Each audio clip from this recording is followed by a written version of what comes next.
ఒకటి ప్రధానంగా జనసేన అని పవన్ కళ్యాణ్ గారు హెల్త్ బులెటిన్ కూడా విడుదలైంది. ఇప్పుడు జన సైనికుల్లో కొంత ఆందోళన తగ్గింది అనుకోవచ్చా?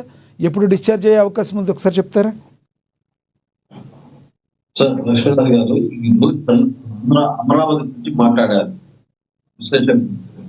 అమరావతి అయినా హైదరాబాద్ నీటుగా తయారు చేయాలని చెప్పి చంద్రబాబు నాయుడు గారు ఈ శ్రీకాకుళం నుంచి మిడిల్లో ఏదైతే అమరావతి మనం డెవలప్ చేసుకోవచ్చు, ఈ రోజు హైదరాబాద్ నీట్గా తయారు చేయాలని చెప్పి ఆయన ఏదైతే ఇన్ఫ్రాస్ట్రక్చర్ లో కానీ, అదే విధంగా ఈ రోజు ఆర్బీఐకి సంబంధించిన కానీ, బ్యాంకులకు సంబంధించిన కానీ, ఈరోజు స్టేట్ లెవెల్లో అక్కడికి హెడ్ ఆఫీసులు తీసుకురావడము, అదే విధంగా ప్రతి కంపెనీకి సంబంధించిన హెడ్ ఆఫీసులు అమరావతిలో కనిపిస్తే ప్రతి 10 సంవత్సరాలకు 30% డెవలప్ చెప్పున ఇన్ఫ్రాస్ట్రక్చర్, అదే విధంగా కంపెనీలు, బ్యాంకులు అన్ని వస్తే మళ్ళీ చరిత్ర చూసుకుంటారు.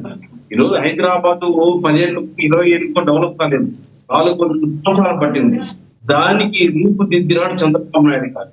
ఈరోజు ఐటీకి 1,50,000 కోట్లు ఈ రోజు హైదరాబాద్ లో వస్తా ఉంటే చంద్రబాబు నాయుడు గారు ఈ హైదరాబాద్ లో ఇది అంతకు ముందు ప్రిపేర్ అయిన దానికి ఇంకా తోడయ్యి దాన్ని 1,50,000 కోట్లకి రెవెన్యూ తీసుకొని వచ్చారంటే ఈరోజు చంద్రబాబు నాయుడు గారు కూడా ఈ రోజు కోంటం వ్యాలీని అమరావతిగా తీసుకుని వచ్చి ఈ రోజు బ్యాంకులు కానీ అన్నింటినీ డెవలప్ చేసుకుంటూ మనం 30 years దాన్ని, ఇది 5 ఏళ్ళకో 10 ఏళ్ళకో చంద్రబాబు నాయుడు చేయలేదంటే అది కరెక్ట్ కాదండి.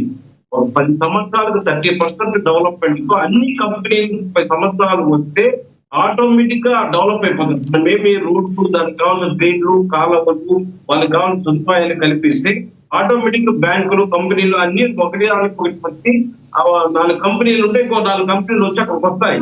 ఈ రోజు 5 సంవత్సరాలు అమరావతి ఉంటే లేకుండా చేసిన జగన్మోహన్ రెడ్డి గారు ఈ రోజు మళ్ళీ దాన్ని కంటిన్యూ చేస్తూ ఇప్పుడు 12 సంవత్సరాలు అవుతా ఉంది. 2014 నుంచి 2026 10 ఏళ్ళు దాటింది. ఇప్పుడు ఒక 30% డెవలప్మెంట్ అవ్వాల్సింది జగన్మోహన్ రెడ్డి గారి వల్ల అది వెనకపోవడం జరిగింది. ఖచ్చితంగా చంద్రబాబు నాయుడు గారు పట్టుదలతో ఈ 4 సంవత్సరాల్లో ఇంకా దాన్ని డెవలప్ చేస్తాడు.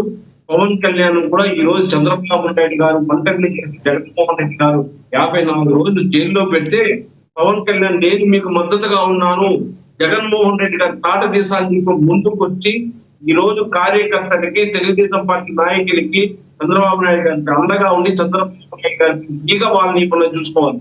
ఎందుకంటే ఈ రోజు రాష్ట్రం అభివృద్ధి కావాలంటే, రాష్ట్రం ముందుకు పోవాలంటే ఈ రోజు భారతదేశం అన్ని రాష్ట్రాలకు ధీటుగా ఈ రోజు మనం క్యాపిటల్ ఏర్పాటు చేసుకోవాలంటే ఖచ్చితంగా చంద్రబాబు నాయుడు అనే నాయకుడు ఉండాలి. ఆయన పైన ఈగ వాలకూడదని ఇప్పుడు పవన్ కళ్యాణ్ 10 ఏళ్ళు కాదు 15 ఏళ్ళు ఉండాలి లోకేష్ గారికి చెప్పడం జరిగింది. ఫోన్ చేసి అదే ఒక ఇంటర్వ్యూలో ఢిల్లీలో మీడియా మాట్లాడుతుంటే, తమ్ముడు 5 ఏళ్ళు కాదు 10 ఏళ్ళు కాదు 15 ఏళ్ళు మనం కూర్చుంటాలి, మన కోసం కాదు రాష్ట్ర ప్రజల కోసం. ఈ రోజు రాష్ట్రం ప్రజలు అభివృద్ధి చెందాలి, రాష్ట్రం అభివృద్ధి చెందాలంటే ఈరోజు ఖచ్చితంగా మనం త్యాగాలు చేయాలి. అది తెలుగుదేశం పార్టీ అయినా, జనసేన పార్టీ అయినా, బీజేపీ పార్టీ అయినా ప్రజల కోసం పోవాలని చెప్పేసి ఈరోజు పవన్ కళ్యాణ్ గారు పదే మాట్లాడుతున్నారు. మేము దానికి అంతా కూడా ఈరోజు సపోర్ట్ చేస్తూ ముందుకు. అదే ఈరోజు పవన్ కళ్యాణ్ గారి ఆరోగ్యం చిన్న సర్జరీ జరిగింది, అది ఏమి ఇబ్బంది లేదు, ఆందోళన చెందాల్సిన అవసరం చెప్పి కూడా పొలిటికల్ లో రావడం జరిగింది. అదే ఏదో పంట పెరిగిందో ఏదో చెప్తున్నారు, కరెక్ట్ ఇన్ఫర్మేషన్. బ్రిటన్ లో కూడా ఏమి కూడా పడలేదు, అందుకు ఏమి ఇబ్బంది పడుతుందండి, ఏం బాగా లేదని చెప్పి చెప్తున్నారు.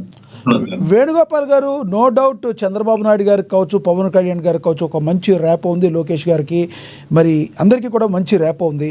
వచ్చే సార్వత్రిక ఎన్నికలకి సముచిత స్థానంలో కూటమిలో జనసేన ఉండే అవకాశం ఉందంటారా? ఎందుకంటే పవన్ కళ్యాణ్ గారికి రాష్ట్రం మీద ప్రేమ ఉన్నప్పటికీ కూడా తమ పార్టీ కార్యకర్తలు ఎవరైతే ఉన్నారో వాళ్ళు కొంత డెవలప్మెంట్ అనేది కోరుకుంటున్నారు.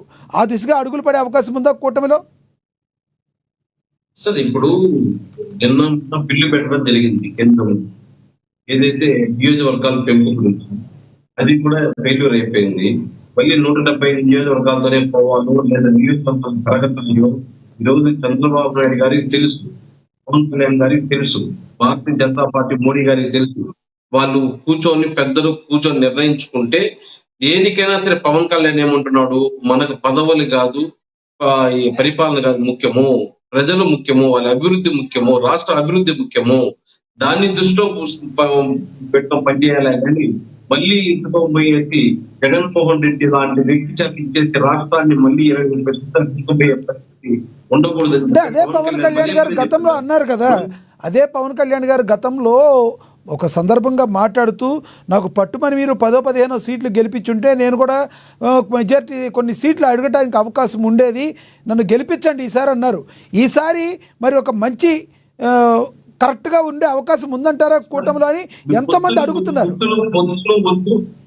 కార్యకర్తలు పవన్ కళ్యాణ్ గుర్తు మనం ఇండివిజువల్ గా పోతాము అంటే ఆ రోజు ఏదైతే మెసేజ్ ఇవ్వడం జరిగింది ఏదైతే సభలో, ఈ రోజు కనీసం నేనన్నా గెలుచుని ఉంటే ఖచ్చితంగా ఈ రోజు ఒంటరిగా పోరాటం చేయొచ్చు, దానివల్ల అవకాశం జగన్మోహన్ రెడ్డి గారికి వస్తా ఉంది, అది కరెక్ట్ కాదు.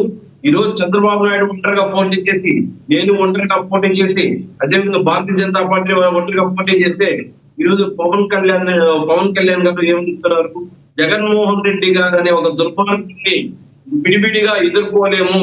రైట్, ఆయన చెప్పింది అర్థం. నేను అడిగిన క్వశ్చన్ మీకు అర్థం కాలేదా? నేను అడిగిన క్వశ్చన్ సముచిత స్థానం మీకు వచ్చే కూటమికి మీ జనసేన సముచిత స్థానంలో సీట్లు తెచ్చుకోగలుగుతుందా? ఎందుకంటే డీలిమిటేషన్ ఎలాగో జరగలేదు, 175 ఉండే అవకాశం ఉంది. సముచిత స్థానం ఈసారి తెచ్చుకునే అవకాశం, సముచితమైన సీట్లు తెచ్చుకునే అవకాశం ఉందా, లేదంటే మళ్ళీ మీరే త్యాగాలు చేస్తారా?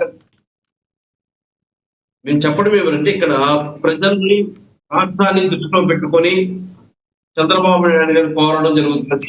పవన్ కళ్యాణ్ గారికి తెలుసు ఏదైతే పార్టీకి చంద్రబాబు నాయుడు గారు మాట్లాడి ఎంతవరకు న్యాయం చేస్తాడో ఆయన చేత న్యాయం తీసుకోవాలనుకుంటుంది. అదంతా ఇప్పుడే మనం చెప్పలేము సార్, ఇప్పుడు కాన్ఫరెన్స్ అవుతాయి. ఈ రోజు ఈ మధ్య ఒక కార్యకర్త జనసేన కార్యకర్త మా 70 అనవుతాము 100 అనవుతాము అది మన చేతిలో లేదు. ఈ రోజు వాళ్ళకి కార్యకర్తలు ఉన్నారు, వాళ్ళు 40 సంవత్సరాలుగా పార్టీ ఉంది, వాళ్ళకి నాయకులు ఉన్నారు, వాళ్ళని చూసుకోవాలి. అదే విధంగా జనసేన పార్టీ కూడా 20 సంవత్సరాలుగా పార్టీ ఉంది, ఇక్కడ కార్యకర్తలు ఉన్నారు, ఇక్కడ నాయకులు ఉన్నారు, వీళ్ళని చూసుకునేసి ఏదైతే పెద్దలు కూర్చొని మాట్లాడుకొని ఒక కమిట్మెంట్ పొందారు. మెయిన్ ఏమిటంటే మాకు ప్రజలు అభివృద్ధి చెందాలి, రాష్ట్ర అభివృద్ధి కావాలి, కానీ ఇక్కడ మా స్వార్థమేమి ముఖ్యం కాదు. ఈరోజు మాకు అధికారం కాదు ముఖ్యం, మాకు అడుగు పదవులు కాదు ముఖ్యం, మాకు ఇంకోటి ముఖ్యం కాదు. మాకు కావాల్సిన రాష్ట్ర అభివృద్ధి, ప్రజల అభివృద్ధి కావాలని పవన్ కళ్యాణ్ పదే చెప్తుంటారు. అంటే ఇంట గెలిచి రచ్చగెలమంటారు కదా, రాష్ట్ర అభివృద్ధిలో భాగంగా పార్టీ అభివృద్ధి చెందాలని కోరుకోవట్లేదా మీరు? పార్టీ అభివృద్ధి చెందుతుంది. ఇంతవరకు మీరు సరిగ్గా డెవలప్మెంట్ చేసుకోలేకపోయారు, అంతర్గతంగా మీ పార్టీ బలంగా లేదు అనే విమర్శలు ఉన్నాయి సార్. కేంద్రంలోనూ రాష్ట్రంలోనూ బలమైన వ్యక్తిగా పవన్ కళ్యాణ్ ఏ విధంగా తయారయ్యాడు?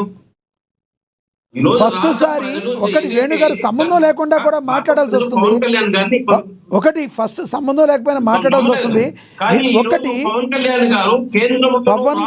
గారికి 2024లో కేవలం పవన్ కళ్యాణ్ గారిని చూసే ఓట్లేశారు అందరూ, కానీ సంస్థాగతంగా పార్టీ బలోపేతం కాలేదు.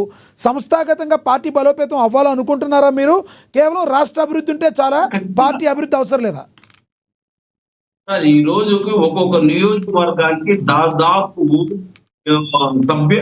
సభ్యత్వాలే ఏ విధంగా వస్తుందో చూస్తున్నారు. ప్రతి నియోజకవర్గాలు ఇంకా టైం కావాలి, ఇంకా టైం కావాలి, ఆన్సర్ రాదు లేదనేది. ఒక నిమిషం ఏమిటంటే లక్ష్మణ్ గారు, ఈ రోజు పవన్ కళ్యాణ్ ఏదైతే జనసేన పార్టీని పటిష్టంతో చేస్తూ